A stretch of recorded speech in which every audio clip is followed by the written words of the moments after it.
Hello, so let's read a given question. The question says, in India, electricity is supplied for domestic use at 220 volt. It is supplied at 110 volt in USA.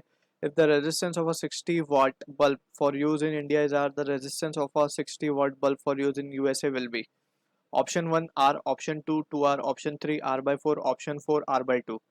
So to understand the question, we need to understand about the concept of average power for an AC circuit. अगर हम बात करें AC circuit के लिए और तो average power का जो एक्सप्रेशन है it is given by the formula V naught by root two I naught by root two into cos five where cos five is the power factor और इसको हम इस तरीके से भी लिख सकते हैं P average can be written as V R M S into I R M S into cos five. जब वैल्यूज क्वेश्चन में मेंशन ना हो कि क्या गिवन है so we will consider it as to be the R M S values. तो यानी कि 220 वोल्ट हमें एक R M S value given है, right? So in this situation we can see कि फॉर प्योर रेजिस्टिव सर्किट की जब हम बात करते हैं फॉर प्योर रेजिस्टिव सर्किट, जैसे कि फॉर एग्जांपल जस्ट एक रेजिस्टर लगा हुआ है अल्टरनेटिंग सोर्स के साथ, जैसे in this case it is the bulb, right? So for pure resistive circuit जो cos फाइव की वैल्यू होती है which is r by z and z is the impedance, और फॉर प्योर रेजिस्टिव z की value r के बराबर ही होती है, so it will be 1, right? So in that situation हम क्या लिख सकते हैं, p एवरेज को P average will be just VRMS into IRMS, right? फिर इसी को हम थोड़ा सा मैनिपुलेट करके बाय ओम्स लॉ अलग अलग फॉर्म्स में इसको हम मैनिपुलेट करके लिख सकते हैं, right? So this is the thing we need to be careful with.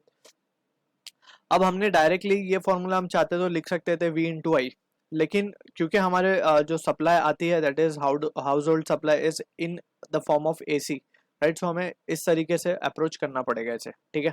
सो अब बात करते हैं, हमें रेजिस्टेंस कैलकुलेट करना है. सो सबसे पहले हम यूज करेंगे पी एवरेज का फॉर्मूला. पी एवरेज को हम लिख पाएंगे वी आर एम एस का स्क्वायर अपॉन आर लिख सकते हैं इसको, right? And in this situation we can see कि सिंस दोनों ही केस में जो पावर है वो सेम है, राइट? 60 वॉट का ही बल्ब है, so we can say therefore R will be proportional to V R M S का स्क्वायर, ठीक है? So in this situation we can say resistance in India upon resistance of bulb in USA will be equals to VRMS का square in India upon VRMS का square in USA, ठीक? So in this situation we can say हमें RU find करना है.